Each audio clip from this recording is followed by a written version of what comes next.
Hello, friends, and welcome. I've noticed so many new subscribers here lately that I just want to say how grateful I am that you are here. Truly, it means a lot to me. There's a line by Parker Palmer that's been quietly working on me this week, and I wrote about it on Substack. The line is, "The life I am living is not the same as the life that wants to live in me." And if you've been feeling that subtle tension lately, that sense that something deeper is pressing at the edges of your carefully curated and managed life, then you're not imagining it, because Venus is now in Pisces and Venus is exalted in Pisces. And the themes that have been weaving through my client conversations for the past week have been about grace and surrender. So we're going to talk, or I'm going to talk about surrender and grace, and also talk to you or speak about how Venus is through the signs. Now, surrender is one of those words that gets misunderstood quickly.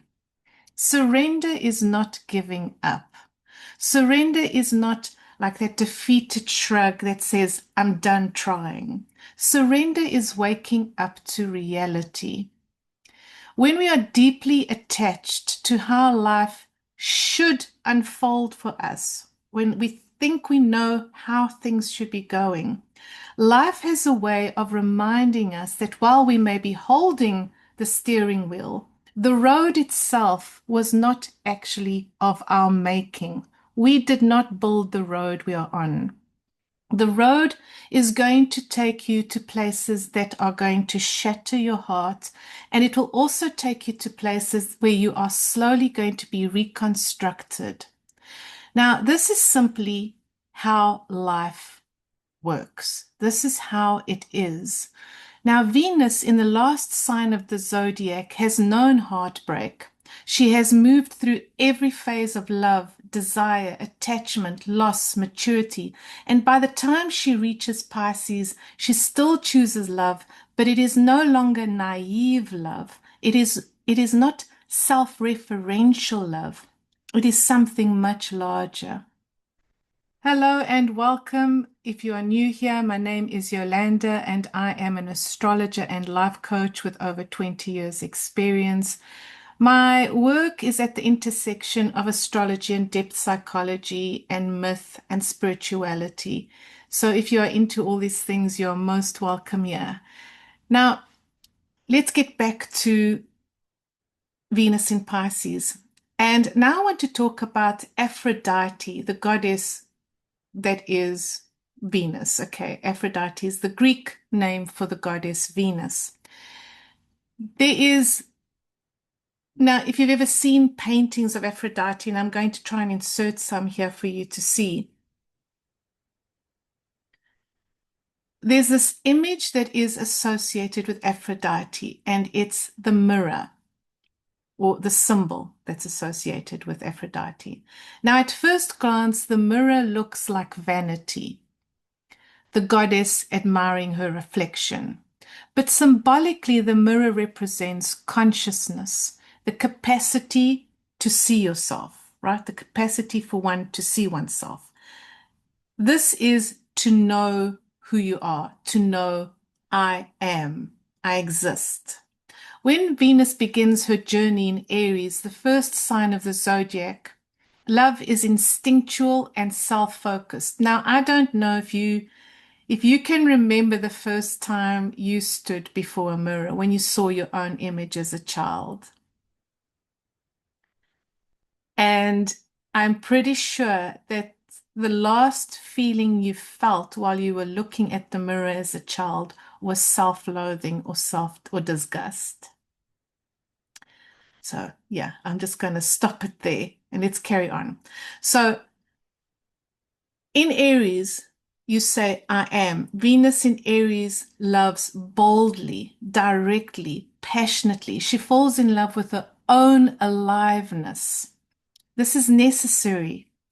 The self must form, it must differentiate. We must separate ourselves from others. We must be able to clearly define who we are. And so there are these boundaries. We come to know the shape of ourself. But if love stays here, if it stays in that Aries part, right, it can become self-absorption. It becomes vanity. The mirror reflects only the self. And then desire becomes conquest. Love becomes validation. Then Venus, of course, moves. She moves through Taurus, where she's at home. And here she sees security. Through Gemini, she sees curiosity. Through Cancer, she attaches herself. Through Libra, she experiences love through partnership. Through Scorpio, she knows loss. Not only she knows loss, but she also knows what obsessive love is like. Then in Capricorn, she knows what it means to love responsibly, or how responsibility leads to love, right? Eventually, but also mastery and love. Eventually, she arrives in Pisces. And in Pisces, something profound happens to the mirror. The mirror, in essence, dissolves into the ocean that is Pisces. Love is no longer about seeing oneself reflected back. It becomes the recognition that we are not separate from all other beings. We are not separate from creation. In Pisces, Venus sees not only herself, she sees all beings. She sees how we all suffer. She sees how we all long for things, how we all long for more happiness, more love, more security, more stability. She sees our suffering. She relates to the suffering. Remember, she has traveled the zodiac. Pisces is the last sign of the zodiac. And she sees beauty everywhere. In Aries, for example, she says, I love because I'm alive. And I want you to take a moment to think back to yourself as a child, a toddler, 2-year-old, 3-year-old, standing before a mirror, just rejoicing in how you are alive. Now, you may not consciously know that at that time you were saying to yourself, yay, I'm alive. Look at me. I have form. I have shape. Look how beautiful I am. But believe me, your soul rejoiced at the sight of you alive. In Pisces, at the end of this journey, she says, Venus says, you say, right? I love because I'm not separate. I'm not alone. I never was. This is the maturation of love. This is mature love. Okay. And this is where surrender returns. Because the journey from Aries to Pisces is the journey from ego to soul. In Aries, the self asserts. In Pisces, the soul trusts. Now, surrender is not erasing the self. It is softening the boundary that keeps us braced against life.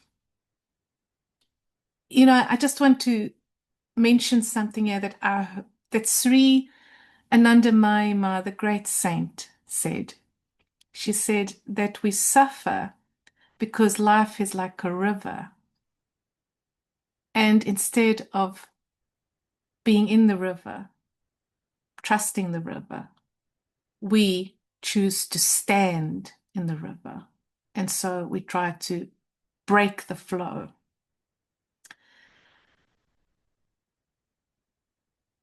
So what I'm getting to here is, and I wrote about this in my Substack, so please do subscribe to my Substack newsletter, is I've come to believe that the opposite of surrender is something that we all do unknowingly, and that is vigilance. Because we confuse vigilance with aliveness. Now, by vigilance, I don't mean healthy awareness and discernment. I mean, we do all require a certain degree of vigilance, or we should be vigilant to a certain degree. I mean, the constant self-monitoring that tries to manage feelings and experiences so they lead to desired outcomes. There's that the scanning and the supervising of ourselves, right? This need to curate, to manage, to judge, to justify, and to supervise ourselves. Vigilance stays alert so life doesn't undo us. But aliveness is different from that, from vigilance. Aliveness is being like, how alive are you? Are you truly alive? Because aliveness is receptive, it is responsive, it allows feeling to move through without having to organize feelings. You don't have to organize your feelings. You don't have to analyze every feeling. You don't have to tie it in with a certain experience, with what someone said or didn't say, with what someone did or didn't do, with what you did or didn't. You don't have to do that. Vigilance keeps checking the mirror. Vigilance keeps saying, am I safe? Am I enough for this other person? Am I still loved? And am I in control? Surrender sets this mirror down. Venus's mirror comes down in Pisces. Venus in Pisces teaches that to experience deeper love and a quieter kind of magic, and a very powerful magic, we must allow our hearts to feel what they feel. Again, like I'm repeating myself here, we must allow our hearts to feel what they feel without managing those feelings toward an outcome. We don't have to line up all our feelings with an experience. We can actually let our emotions move like currents in the ocean, shifting, changing, dissolving, without needing to fix their direction. If you are listening to this and recognizing yourself somewhere along this arc, and you see yourself still holding the mirror, still managing love, still tensing against life, still standing in that river, I want you to know that you don't have to navigate that alone. You don't have to do this work alone. This is the work that I do. I offer astrologically guided, soulful coaching for people who sense that the life they are living is not quite the life that wants to live through them. We use your birth chart not as fate, but as symbolic language, as a map of where you are guarding, where you are bracing, and where something deeper is asking to emerge. This isn't just predictive astrology. It's actually about alignment. It's about coherence. It's about coming back to yourself. So if this speaks to you, I'll leave the details below in the description box. Now, as we close up, I want to leave you with this. Where in your life are you mistaking vigilance for aliveness? Where are you managing and supervising yourself? And what might you soften, not necessarily give up, but where might you soften if you trusted more? Venus in Pisces reminds us that grace does not arrive because we force it or even because we deserve it. You don't have to deserve grace. Grace is always available. It arrives when you stop interfering. And sometimes that is the most courageous thing that you can do. Thank you for being here. If you want to see me again, please do like and subscribe. I will see you next time.